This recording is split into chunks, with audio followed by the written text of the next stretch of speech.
Hello everyone, this is Sudhir Kumar Dwivedi, Assistant Professor of Law from GemTech School of Law, Greater Noida. The today's topic for lecture is temporary injunction under the subject pleading, drafting and conveyancing.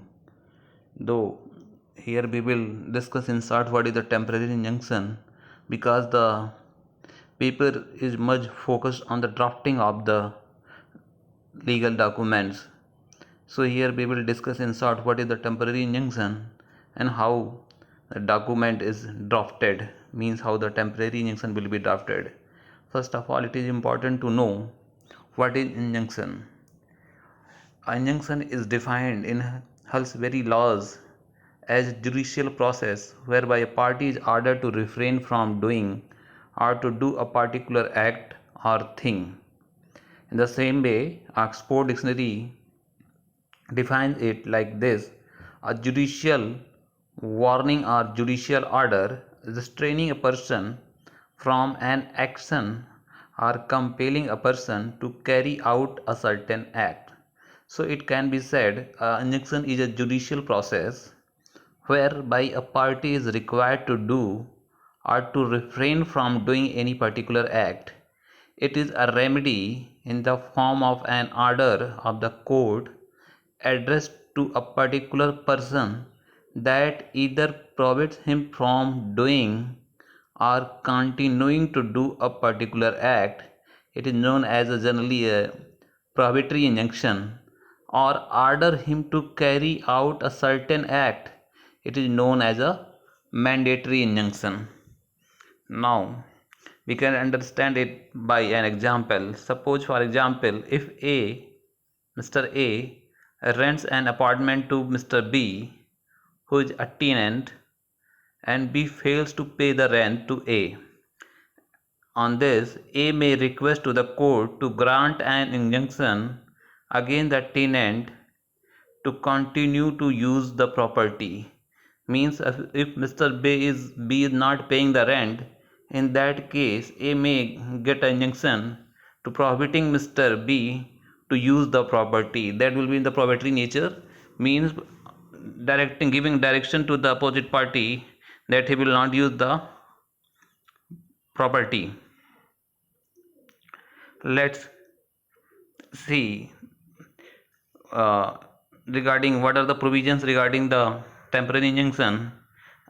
Temporary injunction is governed by Order 39 of the Civil Procedure Code, and in the same way temporary and perpetual injunction are governed by Section 36 to 42 of the Specific Relief Act 1963. Now let us try to understand what is the object of the primary temporary injunction. The primary purpose of granting the interim relief is the preservation of property in dispute till legal rights and conflicting claims of the parties before the court are adjudicated, and the court in the exercise of sound judicial discretion can grant or refuse to grant interim relief. So the underlying object of the granting temporary injunction is to maintain and preserve the status quo at the time of the institution of the proceeding, and to prevent any change in the property, disputed property, until the final determination of the suit. It is in the nature of the protective relief granted in favor of a party to prevent future possible injury. That is the main object of the temporary injunction. And let's talk about the legal provisions. Indian courts regulate the granting of temporary injunction in accordance with the procedure laid down under Order 39 of the Civil Procedure Code, and whereas temporary and perpetual injunction are prescribed by Section 36 to 42 of the Specific Relief Act. Now the question arises where the temporary injunction may be granted. Where in any suit, if it is proved by affidavit or otherwise that any property in suit is in danger of being wasted, damaged, are alienated by any party to the suit, are wrongfully sold in execution of a decree, or that the defendant threatens or intends to remove or dispose of his property with a view to defrauding his creditors, or that the defendant threatens to dispose the plaintiff or otherwise cause injuries to the plaintiff in relation to the any property in dispute in the suit. So it can be said that the granting of the temporary injunction depends on these three conditions. However, it is the discretion of the court, and it has been held in many judgments that this discretion, however, should be exercised reasonably, judicially, and on sound legal process or principles. So first of all, let's see what are those sound principles which has been held in various judgments that these should be followed before granting the injunction.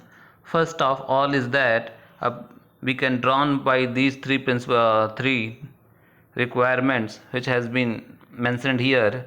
First of one is that the prima facie case, the existence of prima facie right and infraction of such right is a condition precedent for grant of temporary injunction. The burden is on the plaintiff to satisfy the court by leading evidence or otherwise that he has a prima facie case in his favor.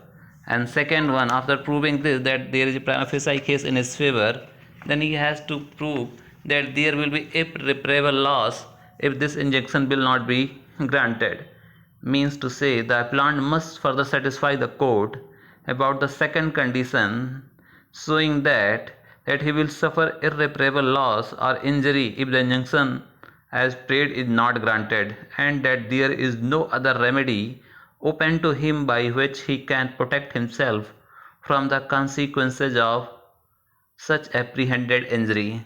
Means to say, if such injunction will not be granted, whatever injury will be caused, it will not be recoverable in by any other manner. That's why there will be irreparable loss, so the injunction should be granted.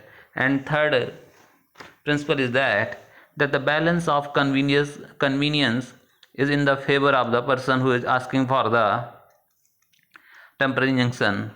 It means to say the court must be satisfied that the comparative mischief, hardship, or inconvenience which is likely to be caused to the applicant by refusing the injunction will be greater than that which is likely to be caused to the opposite party by granting it. And other factor which may be necessary by depending on the case may also be taken into consideration before granting the temporary injunction. So in large nutshell, it can be said that the court in such cases may grant a temporary injunction to restrain such act or make such other order for the purpose of staying and preventing the wasting, damaging, alienation, sale, removal, disposition of the property, or disposition of the plaintiff, or otherwise causing injuries to the plaintiff in relation to any property in dispute in the suit, as the court may think fit, until the disposal of the suit or until the further order. We have already discussed these things, need not to repeat again. Now, test for the temporary injunction can be summarized like that. The court will first see whether the plaintiff has a prima facie case, we have already discussed, and whether the balance of convenience is in favor of the plaintiff, we have already discussed these things, and in last, whether the plaintiff would suffer irreparable loss or not. If these things are existing, then the court may grant the temporary injunction. Let's see now what will be the format or structure of the temporary injunction. First of all, it will be mentioned on the top that the court in which this application has been made, like the court of senior civil judge, district Ghaziabad, Noida, whatever is there, and then state UP, and if it is in Delhi, the district like Saket, Sadra, Dwarka, then state Delhi, then item number, application number of the year, and then in suit in which the temporary injunction has been asked, a detail of that suit has to be given here. After that, it will be a full detail of the matter in which the application has been made, like in the matter of Sri so and so, son of so and so, residence of so and so, whether it is plaintiff and applicant, and then versus against whom the suit is going on. We have already discussed this many times. When the detail of the plaintiff or defendant is to be given, there will be a complete detail, means the name, the son of, the gender, the age, the residence, the address. A complete detail should be provided in the plaint or here in the application of temporary injunction. After that, it must be mentioned that it is an application for temporary injunction under Order 39, Rule 1 to read with Section 151 of the Code of Civil Procedure 1908.